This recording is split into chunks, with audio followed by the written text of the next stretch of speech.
Bismillahirrahmanirrahim. Assalamualaikum warahmatullahi wabarakatuh.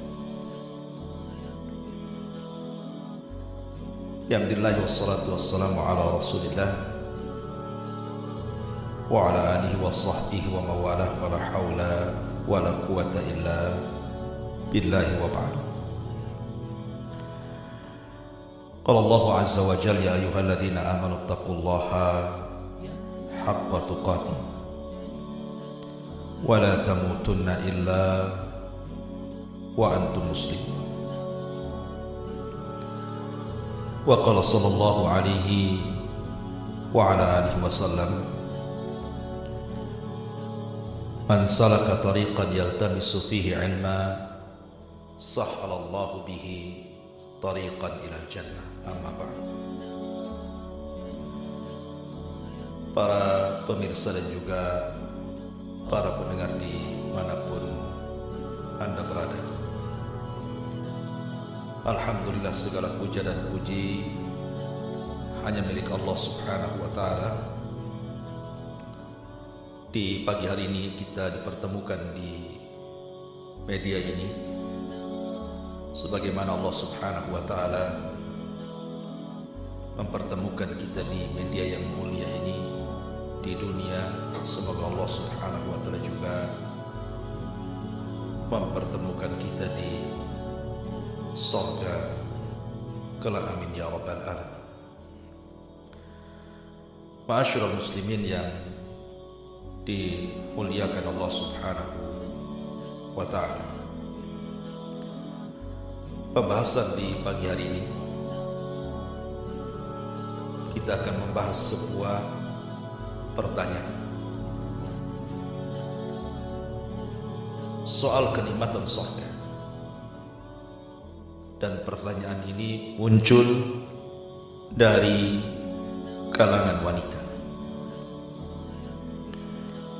di mana dalam Al-Quran sering kita dapati kenikmatan bagi laki-laki dengan digambarkan sedemikian rupa, bidadari-bidadari yang disediakan Allah kepada mereka. Lalu apa kenikmatan kami di surga? Apa kenikmatan bagi para wanita di surga? Ini yang kita akan bahas di pagi hari ini. Apa kenikmatan yang akan Allah subhanahu wa ta'ala anugerahkan kepada para wanita yang menjadi para penghuni surga?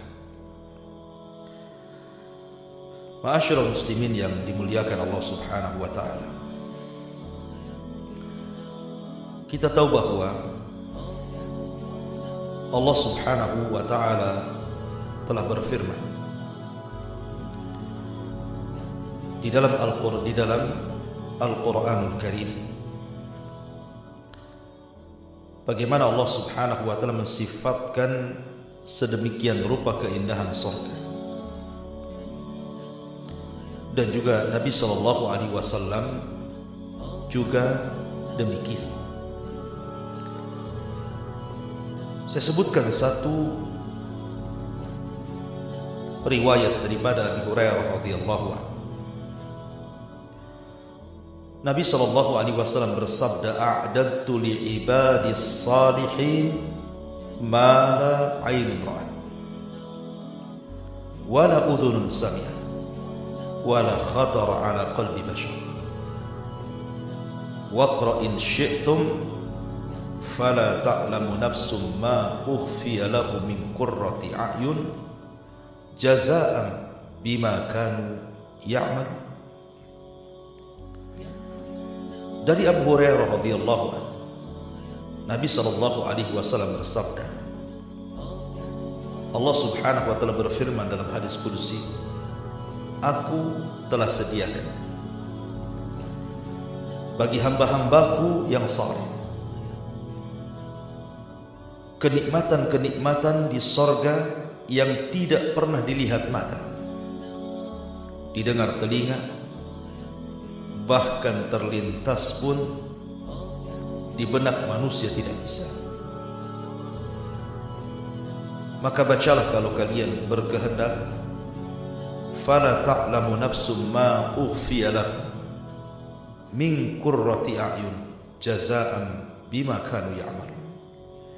Dan jiwa tidak mengetahui apa yang Allah sembunyikan kepada mereka dari kenikmatan yang merupakan penyejuk mata sebagai balasan terhadap apa yang mereka kerjakan di dunia. Artinya, sebagaimana kalangan laki-laki diberikan nikmat yang tidak terlihat mata, tidak terdengar telinga, bahkan terlintas pun tidak bisa, saking nikmatnya, maka para wanita juga kurang lebih sama seperti yang Allah anugerahkan kepada laki-laki. Ma'asyiral muslimin yang dimuliakan Allah Subhanahu wa taala. Di dalam hadis Nabi sallallahu alaihi wasallam, Nabi sallallahu alaihi wasallam mengatakan, "Idza shallatil mar'atu khamsaha wa shamat syahraha wa hasanat farjaha wa ata'at zawjaha qila laha udkhulil jannata min ayyi abwabil jannati syi'ti wa fi riwayatin min abwabis thamaniyati syi'ti." Kata Nabi sallallahu alaihi wasallam, apabila seorang wanita melaksanakan salat 5 waktu, menjaga puasa Ramadan, berusaha untuk menjaga kemaluannya, taat kepada suaminya, maka akan dikatakan kepada wanita tersebut, masuklah engkau ke dalam surga dari pintu-pintu surga sesuai dengan kehendakmu. Dalam riwayat, dari 8 pintu surga sesuai dengan kehendakmu. Ma'asyiral muslimin yang dimuliakan Allah Azza wa Jalla, tentu kalimat udkhulil jannah min ayyi abwabi al jannati syi'ti, masuklah wahai para wanita ke dalam surga dari pintu-pintu surga sesuai yang kau kehendaki. Ini adalah bentuk takrim, kemuliaan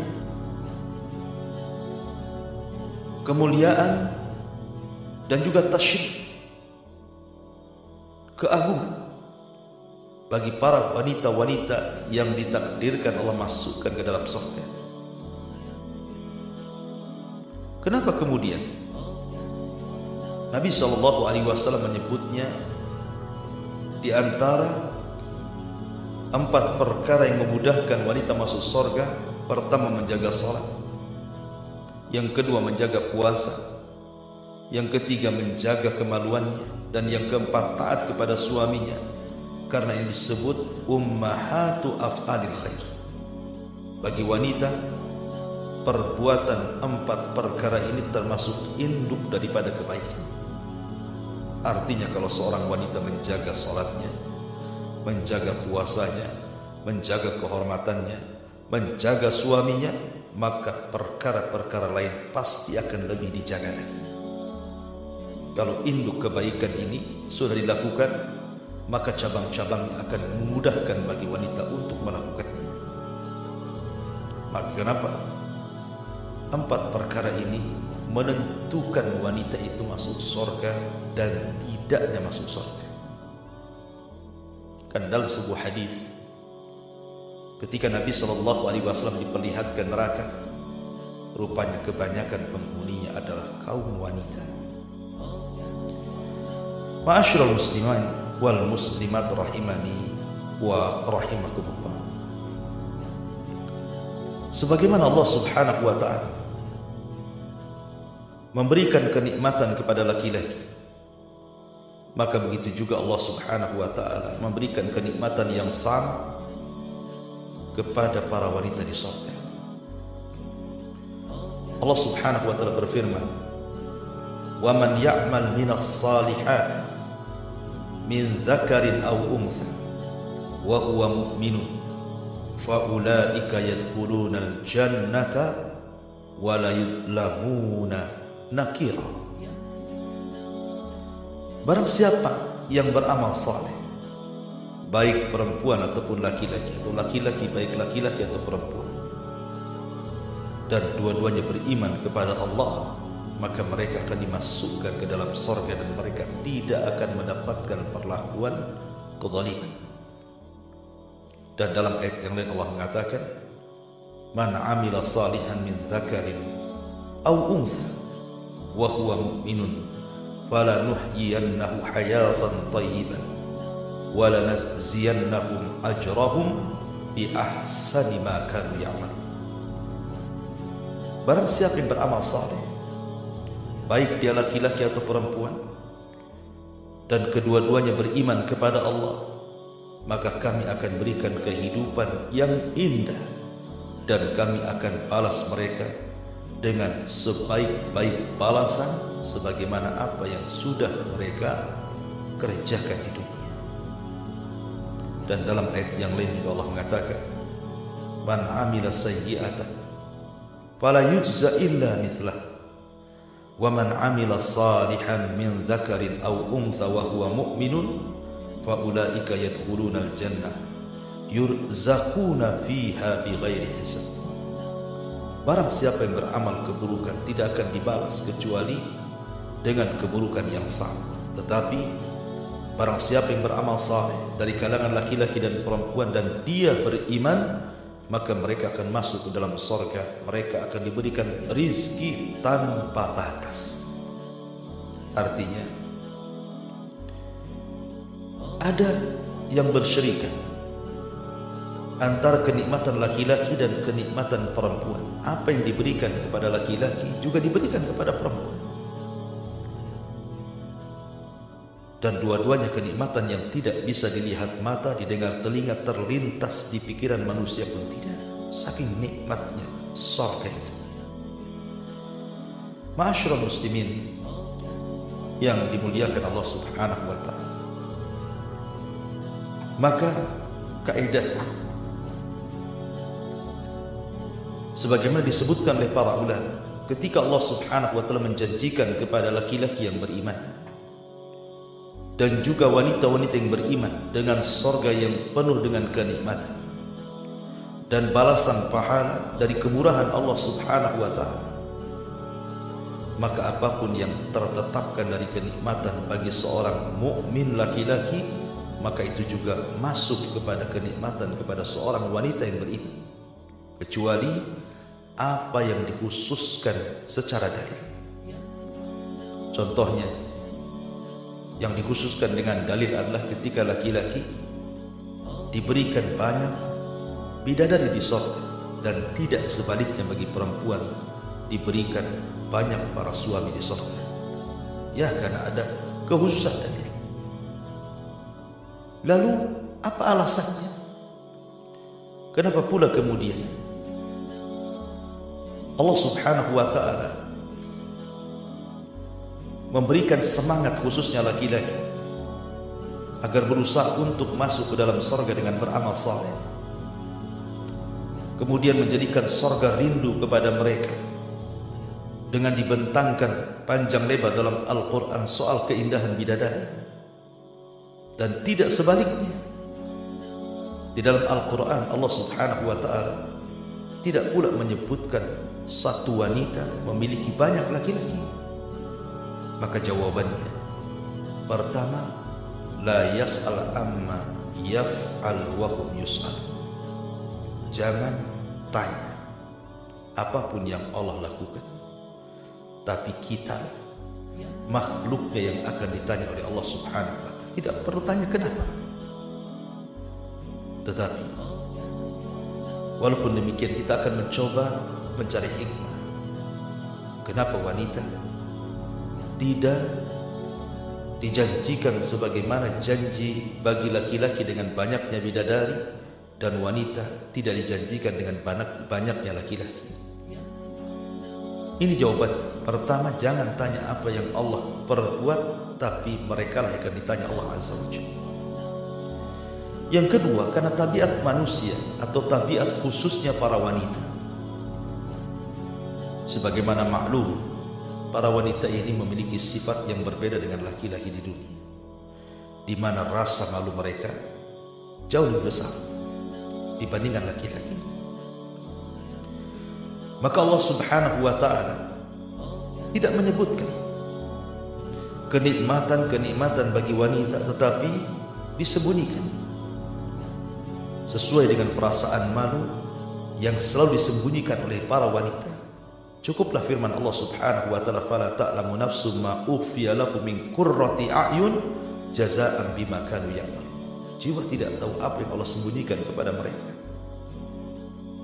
dari kenikmatan yang bisa menyejukkan mata terhadap apa yang mereka telah kerjakan, terhadap apa yang mereka telah mengerjakan amal soleh di dunia. Kemudian yang ketiga, karena tabiat laki-laki di dunia,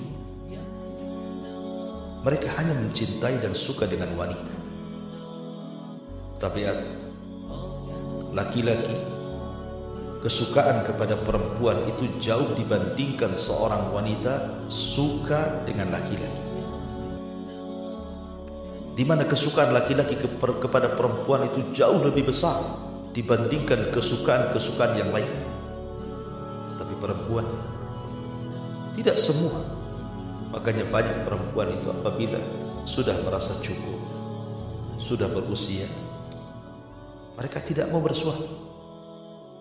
Mereka tidak mau menikah karena kenikmatan wanita itu bersyirikan antara laki-laki, artinya dia suka laki-laki, di satu waktu juga dia suka dengan perhiasan, di satu waktu juga suka dengan kendaraan, di satu waktu juga suka dengan perabotan, dan begitu seterusnya. Sehingga Allah hanya menyebutkan bagi laki-laki kenikmatan dan tidak menyebutkan bagi perempuan di dalam Al-Quranul Karim. Kemudian juga sebagian ulama mengatakan seorang suami pikirannya fokus kepada seorang perempuan. Suami akan mencari istri, dan kecemburuan suami kepada perempuan itu, kalau dia orang berakal, maka akan kuat. Sehingga karena kecemburuan itu lahir karena kesukaan seorang laki-laki hanya kepada perempuan dibandingkan nikmat yang lain. Makanya kenapa Allah lebih banyak menceritakan bidadari bagi laki-laki dan tidak sebaliknya. Ma'asyiral muslimin wal muslimat rahimani wa rahimakumullah. Akan tetapi walaupun demikian, banyak nikmat yang Allah Subhanahu wa ta'ala akan anugerahkan kepada para wanita di surga. Nikmat apa saja yang akan Allah Subhanahu wa ta'ala anugerahkan kepada para wanita di surga? Pertama, para wanita di surga, mereka akan jauh lebih indah, jauh lebih cantik, jauh lebih mulia, jauh lebih indah dibandingkan para bidadari itu sendiri yang ada di surga. Padahal Nabi SAW mengatakan, walau anna imra'atan min nisa'i ahlil jannah ittala'at ilal ardi la adha'at ma bainahuma wa la mala'at ma bainahuma rihan wa la nasifuha ya'ni al-khimar khairun minat dunya wa ma fiha. Kalau seandainya seorang wanita bidadari surga muncul ke dunia, maka dia akan menyinari antara bumi dan langit dan akan memenuhi bau yang sangat harum semerbak antara bumi dan langit, dan sungguh kerudung wanita-wanita surga jauh lebih baik dibandingkan dunia dan isinya. Rawahul Bukhari. Artinya bahwa wanita-wanita surga yang dulunya hidup di dunia karena keletihannya, kelelahannya dia beramal saleh, akhirnya sebagai balasannya Allah masukkan ke dalam surga, maka mereka akan diberikan kecantikan, keindahan, kemuliaan jauh dibandingkan wanita-wanita bidadari yang Allah ciptakan di dalam surga untuk melayani kenikmatan laki-laki. Perhatikan beberapa riwayat. Nabi SAW sampai mengatakan, kabiduha mir'atuhu wa kabiduhu mir'atuha. Hati sang bidadari merupakan cermin bagi sang laki-laki, dan hati sang laki-laki juga menjadi cermin bagi sang bidadari tersebut. Bahkan riwayat yang dikeluarkan Imam Bukhari dan Muslim, yura mukhu saqiha min warai lahmiha minal husni. Bidadari itu terlihat sumsum tulang betisnya di belakang dagingnya karena indahnya. Artinya wanita-wanita yang masuk ke dalam surga, maka mereka dibentuk oleh Allah Subhanahu wa ta'ala sedemikian rupa dan memiliki kebaikan akhlak dan keindahan tubuh. Allah Subhanahu wa ta'ala mengatakan di dalam Al-Qur'anul Karim, minhunna khairatin hisan. Sesungguhnya mereka para wanita itu akan diberikan khair, kebaikan akhlak, dan juga hisan, keindahan, kecantikan yang tidak didapati di dunia. Bahkan saking indahnya para bidadari surga itu, sampai Allah Subhanahu wa ta'ala mengatakan ka'annakunal yaqutu wal marjan. Seakan-akan para bidadari itu permata-permata yakut dan juga mutiara. Sampai Qatadah mengatakan rahimahullahu ta'ala, fi safai yaquti wa bayani lulu. Para bidadari itu seperti permata dalam hal bening tubuhnya dan seperti mutiara dalam hal putih warnanya. Bahkan dalam ayat yang Allah mengatakan ka'annahunna baydun maknun, seakan-akan mereka adalah telur yang tersimpan dengan sangat baik. Artinya mutiara-mutiara putih yang tersimpan. Itulah sampai kinayah Al-Qur'anul Karim menggambarkan bidadari surga itu luar biasa. Mereka suci, suci lahir, suci batin. Mereka tidak haid, dan itu nikmat bagi perempuan. Mereka tidak nifas, dan ini nikmat bagi perempuan. Mereka tidak meludah, mereka tidak mengeluarkan ingus, mereka tidak mengeluarkan bau-bau busuk, dan ucapannya indah, akhlaknya baik, hatinya tidak ada kedengkian, tidak ada dendam, tidak ada hasad, tidak ada permusuhan sesama mereka. Wa naza'na ma fi sudurihim min ghilin ikhwah. Kami cabut rasa dengki dan seluruh penyakit hati bagi penduduk surga. Ma'asyiral muslimin wal muslimat rahimani wa rahimakumullah.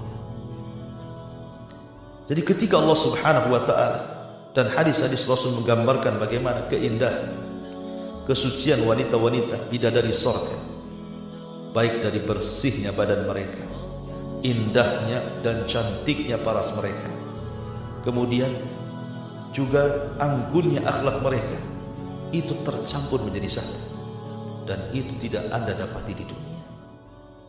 Secantik apapun wanita di dunia pasti ada kekurangannya, pasti ada cacatnya, pasti akan mengalami haid, pasti akan mengalami nifas, pasti akan mengalami bau, dan begitu seterusnya. Tapi ini tidak terjadi pada bidadari surga. Kembali bahwa apabila bidadari saja sedemikian rupa keindahannya, bagaimana wanita-wanita dunia yang masuk ke dalam surga yang jauh lebih indah dibandingkan bidadari tersebut. Kemudian di antara kenikmatan wanita di surga, mereka tidak pernah menjanda. Mereka akan terus perawan. Abdullah bin Abbas radhiyallahu anhu menceritakan ada seorang nenek-nenek datang kepada Rasulullah, kemudian mengatakan, ya Rasulullah, adakah nenek-nenek sepertiku di surga? Kata Rasul, tidak ada. Tidak ada di surga itu yang namanya nenek-nenek. Maka sang nenek ini pun pulang dan menangis sedih, dikiranya dia tidak akan masuk surga kalau di surga tidak ada nenek-nenek. Maka Rasul mengatakan, katakan kepada nenek itu, maksudnya di surga itu tidak ada orang tua. Di surga itu semua muda, di surga itu semua perawan, Tidak ada nenek yang masuk ke dalam surga. Karena Rasul mengatakan ma fil jannati a'zab. Artinya di surga tidak ada yang azab, tidak ada yang sendirian, pasti ada pasangan. Termasuk juga sang nenek juga akan mendapatkan pasangan, karena di surga itu juga tidak ada nenek. Semua usia penduduk surga itu mau laki-laki perempuan antara 33 sampai 34 tahun. Artinya, kenapa tidak dirubah bentuk mereka? Kenapa mereka tidak menjadi tua kemudian keriput sebagaimana penduduk surga? Supaya tidak ada ghirah, kecemburuan, tidak memancing kecemburuan satu dengan yang lain. Ma'asyiral muslimin yang dimuliakan Allah Subhanahu wa taala. Kemudian juga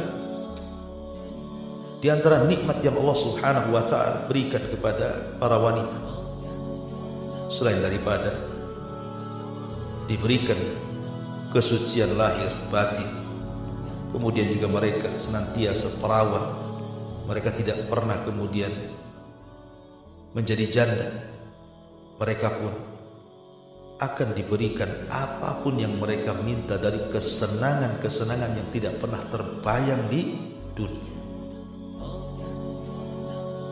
Apakah penduduk surga itu juga wanita-wanitanya bisa melahirkan? Karena ada sebuah riwayat yang dikeluarkan oleh Imam At-Tirmidzi dari Abi Sa'id Al-Khudri radhiyallahu anhu, Nabi sallallahu alaihi wasallam bersabda, "Al-mu'min idza ishtahal walad fil jannah kana hamluhu wa wad'uhu wa sinnuhu wa shababuhu wa kibaruhu fi sa'atin kama yashtahi." Seorang mukmin apabila menghendaki anak di surga, maka hamilnya, lahirnya, usianya, muda dan tuanya itu hanya sekejap saja dan tidak ada kesulitan. Tidak seperti wanita-wanita di dunia, ketika mereka mengandung saja sudah kesulitan luar biasa. Ketika meregang hendak melahirkan seolah-olah pertaruhan antara dia dan nyawanya. Ketika sudah lahir dia harus menyusui, tapi di surga tidak.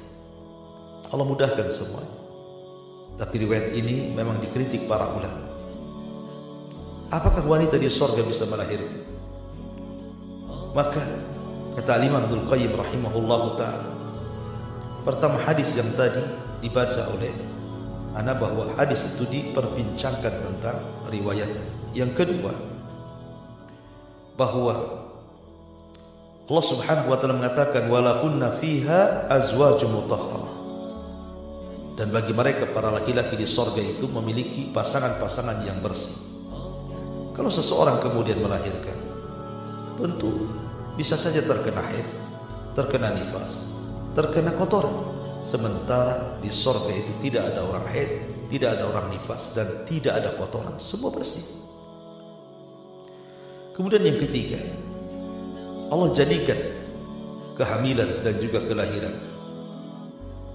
itu digandengkan dengan sperma dan juga dengan haid. Apabila orang hamil, berhentilah darah haid, dan haid itu menjadi nutrisi bagi si janin, dan itu tercipta dari sperma.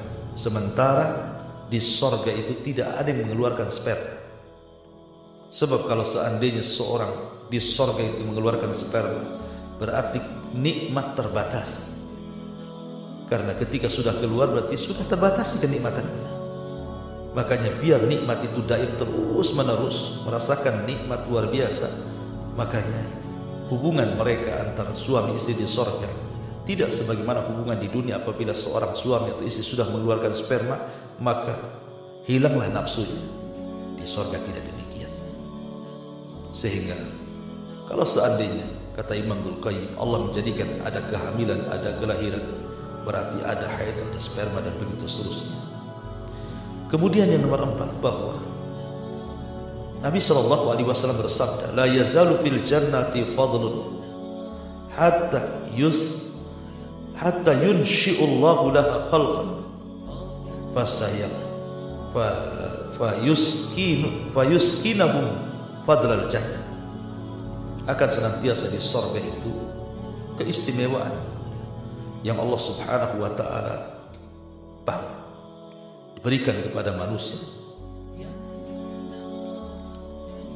Kemudian walaupun seandainya seorang tidak punya anak, maksudnya begitu, tetap ada kenikmatan yang bisa tergantikan. Karena di surga itu ada anak-anak kecil.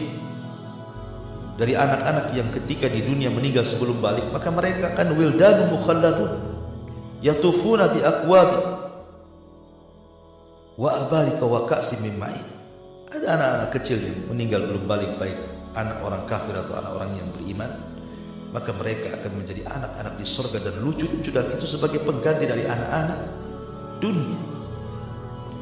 Kemudian juga bahwa bisa juga dikatakan bahwa Allah Subhanahu wa taala berfirman, walladzina amanu wattaba'athum dzurriyyatuhum biimanin alhaqna bihim dzurriyyatuhum. Dan orang-orang yang beriman kemudian diikuti keturunan mereka dengan iman, maka kami akan gabungkan keturunan mereka di akhirat. Kalau seandainya ada keturunan di akhirat, tentu mereka jauh lebih baik, lebih mulia dibandingkan keturunan kita di dunia. Kenapa? Karena mereka tidak pernah bermaksiat sama sekali. Ini mustahil. Ya. Kemudian juga alasan yang terakhir bahwa surga itu bukan tempat berkembang biak manusia, tidak sebagaimana di dunia. Maka dari alasan-alasan ini, wanita di surga tidak akan melahirkan. Tetapi kalaupun seandainya mereka punya atau menghendaki anak, maka Allah akan anugerahkan kepada mereka. Karena apapun yang kita kehendaki ada di surga. Ma'asyiral muslimin wal muslimat rahimani wa rahmakumullah. Untuk pembahasan terakhir, saya ingin membahas tentang 6 perkara secara singkat tentang wanita-wanita yang mereka masuk ke dalam surga. Itu ada 6 perkara atau 6 keadaan. Pertama, seorang wanita meninggal dan belum menikah. Apakah dia akan menikah di surga?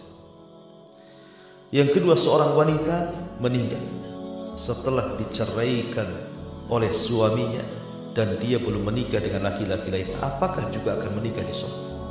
Memiliki pasangan di surga. Kemudian yang ketiga, seorang wanita yang meninggal kemudian dia menikah. Sebelum meninggal dia menikah, tapi Allah takdirkan suaminya tidak masuk ke dalam surga. Mungkin karena kekufuran, karena maksiatnya, sehingga terpisah suami istri ini. Yang satu istrinya ke surga, yang satu pula suaminya ke neraka. Bagaimana sang istri? Apakah dia akan menikah lagi di surga ataukah menunggu suaminya dikeluarkan dari neraka? Kalau memang Allah takdirkan tidak dikekalkan di dalamnya. Kemudian yang keempat, seorang wanita yang meninggal setelah suaminya. Jadi antamuta ba'da zawajiha, wanita mati duluan sebelum laki-laki. Kemudian laki-laki ini menikah lagi. Apakah juga si istri itu akan tetap juga, kalau seandainya Allah takdirkan suaminya masuk surga, akan tetap menjadi suami, ataukah dia boleh menikah lagi dengan laki-laki dari penduduk surga? Kemudian yang kelima, suaminya meninggal. Kemudian si istri ini tidak menikah lagi terus sampai dia meninggal. Mungkinkah kemudian dia akan kembali kepada suaminya? Dan yang terakhir, seorang suami meninggal, maka si istri ini kemudian menikah lagi dengan laki-laki yang lain yang bukan suaminya. Karena suami sudah meninggal, dia menikah lagi dengan suami yang kedua. Bagaimana statusnya? Apakah dia di surga dengan suami yang pertama ataukah suami yang kedua? Kalau dua-duanya masuk surga, inilah yang harus kita jawab secara singkat karena juga waktu. Yang pertama, adapun wanita yang meninggal tetapi belum menikah, maka Allah akan nikahkan dia di surga dengan laki-laki dari ahli dunia yang masuk ke dalam surga. Karena di surga itu tidak ada azab, tidak ada orang hidup sendirian, harus berpasang-pasang. Kemudian yang kedua, begitu juga sama, seorang wanita yang meninggal setelah diceraikan, kemudian dia tidak menikah lagi sampai dia meninggal, tetap dia pun akan dinikahkan oleh Allah dengan laki-laki penduduk dunia yang masuk ke dalam surga. sesuai dengan seleranya dan kenikmatannya. Kemudian yang ketiga, bahwa yang harus seorang wanita yang menikah, kemudian suaminya berpisah, tidak masuk ke dalam surga, malah pula masuk ke neraka. Maka kata para ulama, perempuan yang seperti ini, kalau seandainya laki-lakinya itu termasuk penduduk surga, artinya masuk neraka itu hanya karena hukuman dan azab karena kemaksiatan di dunia, maka dia akan tetap kembali kepada suaminya kalau dia belum bercerai. Tapi kalau seandainya si suaminya kufur dan dikekalkan di neraka, maka tentunya dia akan dinikahkan dengan laki-laki penduduk dunia yang masuk ke dalam surga. Kemudian yang nomor 4, bagaimana kalau seandainya wanita itu meninggal setelah suaminya? Maka dijelaskan, ammal mar'atu lati matat ba'da zawajiha fahiya fil jannah li zawjiha alladhi matat anhu. Maka wanita tersebut akan tetap bersama suaminya walaupun dia meninggal duluan. Kalaupun suaminya kemudian masuk ke dalam surga, tetap akan kembali kepada suaminya. Kemudian yang nomor 5, kalau seandainya suaminya meninggal duluan, kemudian wanita ini tidak menikah terus sampai meninggal, maka ini pun sama kan, kalau dua-duanya masuk ke dalam surga, maka Allah akan gabungkan kembali menjadi suami istri di surga. Yang terakhir, kalaupun seandainya seorang wanita ditinggal meninggal suaminya kemudian menikah lagi, maka sebagian para ulama mengatakan dia disuruh memilih antara suami yang pertama dan suami yang kedua. Ada juga yang berpendapat maka dia akan bersama suami yang terakhir yang dinikahinya. Wallahu alam, intinya bahwa wanita masuk surga akan sama mendapatkan kenikmatan yang Allah anugerahkan juga kepada laki-laki, pun sama Allah anugerahkan kepada para wanita. Mudah-mudahan kita semua termasuk ahli jannah. Ya, saya kira ini yang bisa saya sampaikan. Insyaallah kita akan berjumpa di lain kesempatan. Mudah-mudahan manfaatnya. Yang benar datang dari Allah, yang salah datang dari saya pribadi. Saya tutup dengan kafaratul majlis. Subhanaka bihamdika asyhadu an la ilaha illa anta astaghfiruka wa atubu ilaik. Allahumma ta'ala. Assalamualaikum warahmatullahi wabarakatuh.